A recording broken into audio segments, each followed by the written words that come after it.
Ladies and gentlemen, I want to talk about something quite esoteric, quite obscure today. I want to talk about physiognomy and astrology, the elements of classical antiquity. Not necessarily as a, shall we say, material reality, but as a, at least, symbolic reality.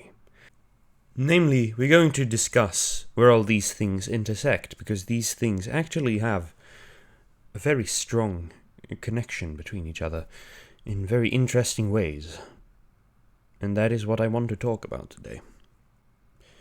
So what are the elements? Well, in the classical period, we had a lot of discussion about the fundamental nature of reality and such, mainly among the Greeks, famous for their philosophical insights. Though that might just be a result of the lack of sources from anyone else.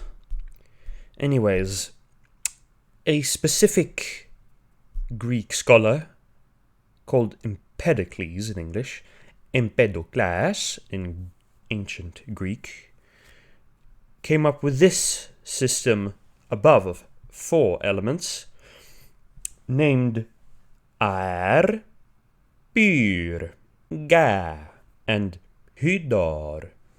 He theorized that all matter was composed of these 4 elements, that these were the fundamental building blocks of the world. Aristotle, whose name is incorrectly spelled here, later added a 5th element called aether to the system. This was supposedly what stars and other celestial bodies were made out of, as he saw them as incorruptible, eternal, and unchanging. This ether would later become seen as sort of the prototypical element that all other elements either came from or could be joined into becoming. Aristoteles also gave us the system of attributing the different elements with different qualities, as shown here. Water being cold and wet, air being wet and hot, fire being hot and dry, and earth being dry and cold. This system is also later adopted by the Romans, who in their own language would call these aer, ignis, terra, aqua, and aether. I particularly enjoy the fact that the word ether is basically completely borrowed between these languages, as, well, the concept underlying here is not necessarily one you actually find in nature, unlike all these things. Actually, side note on Empedocles, it was thanks to him, in no small part, that we have the concept of air being a separate thing to begin with, which also reflects here as, well, these are all loans, with air being the first, and then all these following ones being descended. He essentially made an experiment where he took a sort of bowl with a hole at the bottom, which he stuffed with a cork, and then he put that bowl upside down into water, and that basically was an attempt to prove that the air was a separate and distinct substance. Because, well, there wouldn't, if air wasn't a substance, the bowl would of course be filled up, but it wasn't, until he removed the cork, at which point water started flooding into the bowl, which you could obviously notice because, well, you can see the water level changing both inside and outside of the bowl. At a roughly similar time to the formulation of elemental theory, we start seeing the invention of modern medicine and medical science. And a man we usually credit with most of these innovations is this fellow known as Hippocrates, or Hippocrates, if you want to say it in English. He formulated a theory called humor theory, in which the human body and its health is mainly regulated by 4 different bodily fluids called phlegm, yellow bile, black bile, and blood. Each of these was given a set of qualities. Phlegm was considered cold and wet. Yellow bile was considered dry and hot. Black bile was considered cold and dry. And blood was considered hot and wet. Hippocrates himself never connected this to the elements and the elemental theory. However, one of his intellectual descendants, Galen, or Galenos, would actually make this connection. Interestingly, if we go back to Aristotle, there is a book attributed to him, though unlikely to actually have been written or even formulated by him, a work called Physiognomics, I believe. I've read it, it's boring, and I don't think you get much value out of it, but hey, it still exists. He, or quote-unquote he, the author, indeed talks about the 4 humors and discusses how they influence the appearance and temperament of people. Physiognomy is the study of people's temperament and proclivities and behaviors based on their appearance, and has seen many fluctuations in popularity. Physiognomy was largely based on the work by quote-unquote Aristotle, in which he does indeed do this division between the different humors. Classically, each temperament was treated with given different attributes. For example, the phlegmatic was said to be somewhat lazy and calmly optimistic. The choleric was said to be intense and angry. The melancholic was said to be melancholic, depressive, sad. And the sanguine was said to be active and optimistic. Generally speaking, the ancient considered sanguines to be basically good at everything and everyone else to just kind of suck, as they tend to. Though that does get somewhat nuanced over time. From physiognomy to astrology. Astrology is primarily an art concerning itself with the movement and magical potential of the stars. Its actual origins are unknown, to be precise. However, it is likely that the beginning of Western astrology, at least in a recognizable form, lies in Babylonia, before the current era. Especially likely that it started during what is known as the astrological age of Aries. The reasons for this is simply that, the astrological months start with the age of Aries, and the reason why it is specifically that time of year, which is the start of the astrological year, is because of the spring equinox.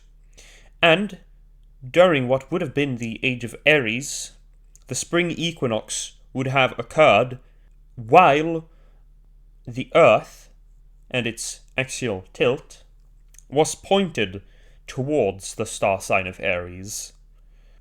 A long-standing tradition is to attribute most of our astrological knowledge to a figure called Hermes ho Trismegistos, Hermes the thrice great.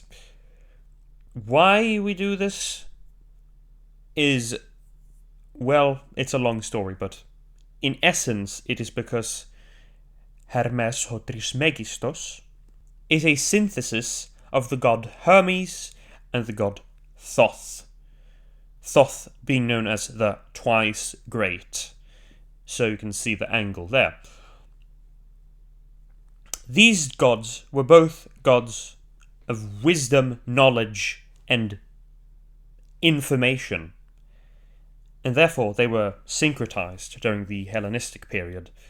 This mythology later developed, and over time, a lot of mystical knowledge especially becomes attributed to Hermes or Trismegistos. However, the addition of the elements into this system does not appear until the 2nd century of our current age by an author known as Vettius Valens. No picture of him, unfortunately, but he is the first source we know to divide the different star signs by their elements. And we have up here the star signs and their elements. So the fire signs are Aries, Leo, Sagittarius. We have Earth, which is represented by Taurus, by Virgo, and by Capricornus. We have Air, represented by Gemini, Libra, and Aquarius. And last but not least, although actually last, is the water trine, represented by Cancer, Scorpio, and Pisces. As you may see here in the right side of the screen, this is the astrological year.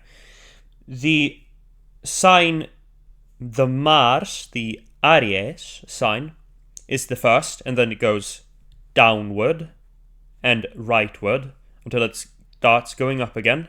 So the halfway point of the year is between Virgo and Libra, and then it keeps going until we end the year at Pisces. Now, these elements, when combined with the traits of the different astrological signs, gives us certain themes. So, for example, the fire signs are seen as very driven, very strong-willed. The earth signs, very grounded, practical, down to earth. The air signs, communicative and intelligent. And water signs as emotional and compassionate, generally speaking. From this we can also sort of glean, characteristics of each element. From astrology back to physiognomy.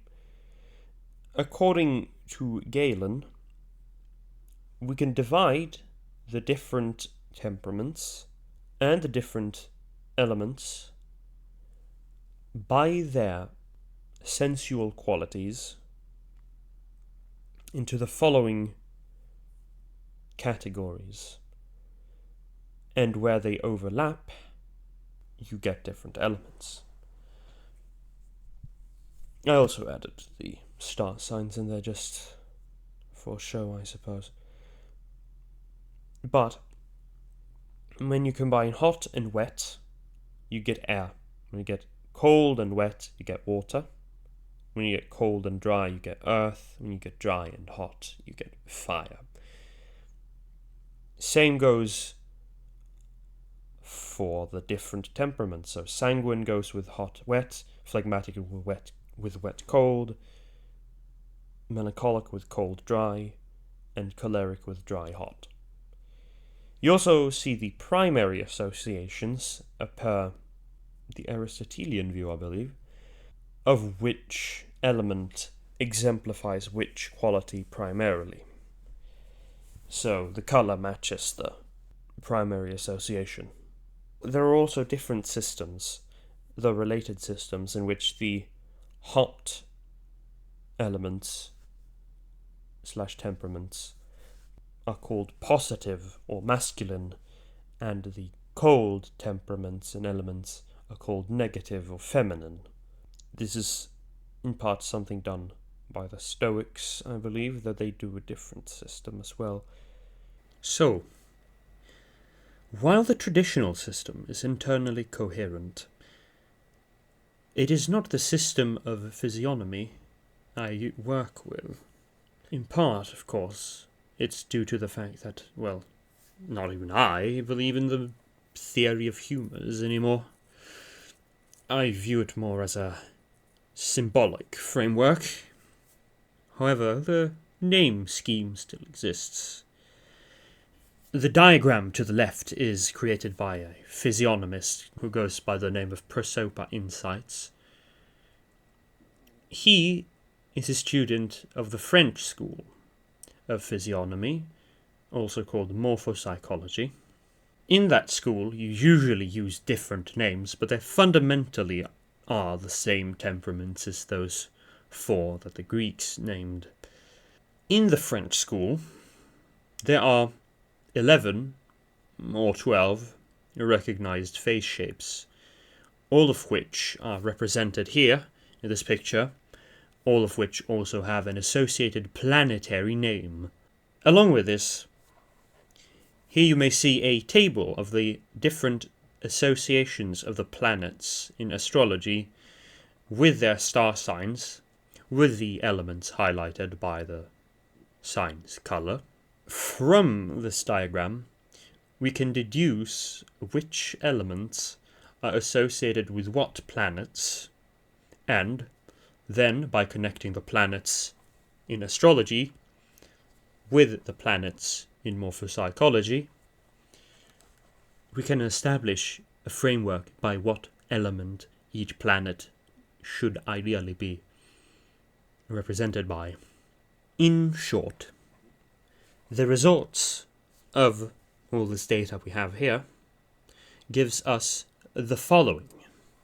Now, using this calculation, we can figure out which planets are associated with which elements and which morphopsychological face shapes are associated with which element, and since each face shape is associated with a temperament, we can further on deduce which temperament is associated with what element via the planets. And the traditional association would render a score of 5 out of 10. This is, of course, fire with choleric, wind with sanguine, earth with melancholic, and water with phlegmatic. Now, if we pair these up, we see that the water associations are indeed very strongly correlated with phlegmatic. The melancholic is accurately represented by Mercury and Earth, as per the classical system.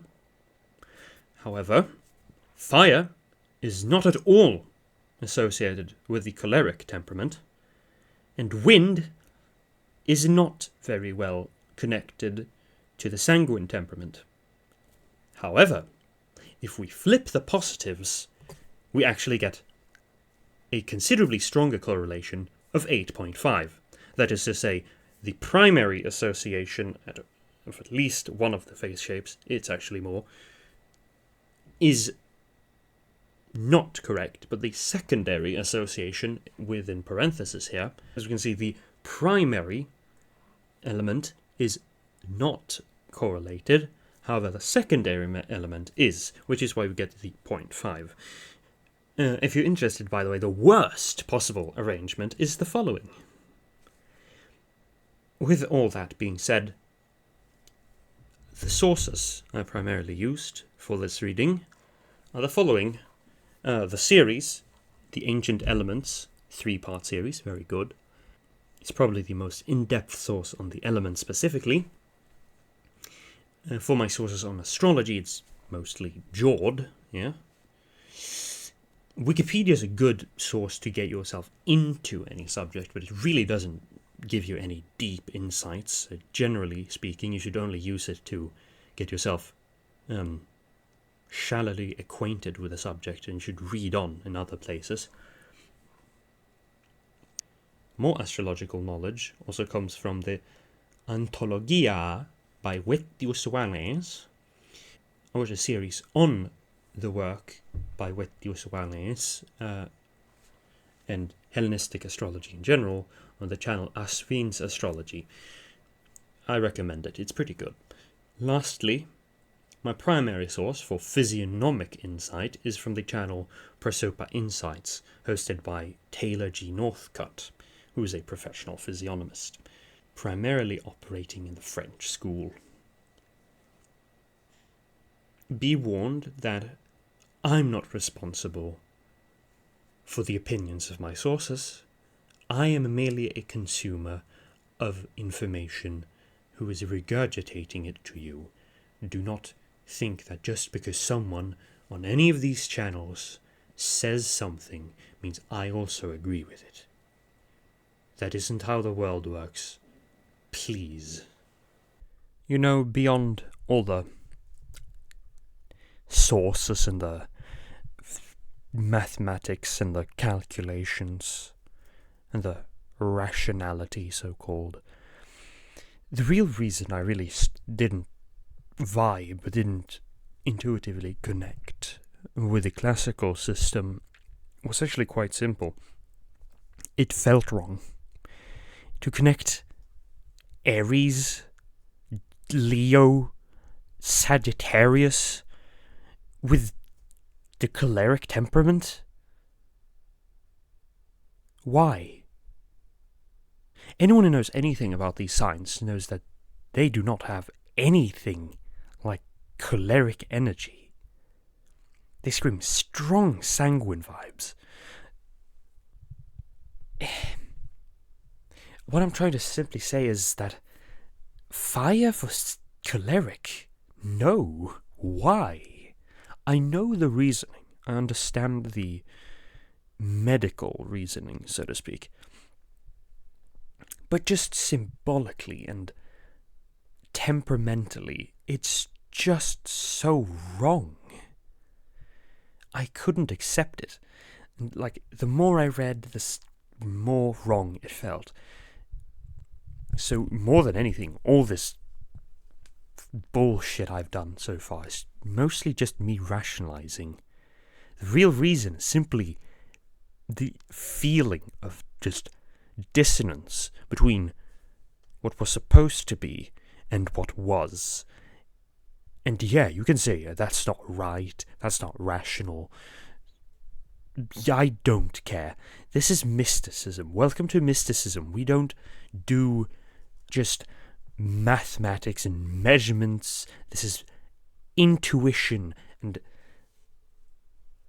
feeling. It is so important. And you can say that as bullshit, and that's why it's all nonsense. And you can say that, but I don't give a fuck. The recognition of the importance of the subjective and the intuitive is something that only truly those who actually get things really understand. Those who think everything needs to be about facts and data, those people are not serious. They substitute morality for numbers. And that is, well, it's bloody insane, that's what it is.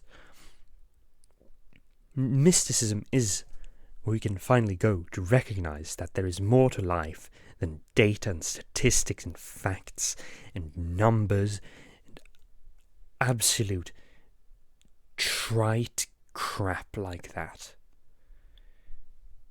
So say what you will, but this is beyond anything why I don't like the classical system. It simply isn't intuitively sound. It isn't resonant in the same way that the system I've presented here is. If you disagree, that's fine. Again, this is mysticism. It is very important to listen to your inner voice. If you don't have one, unfortunate, but it just is how we do things. And I think I'll leave it at that.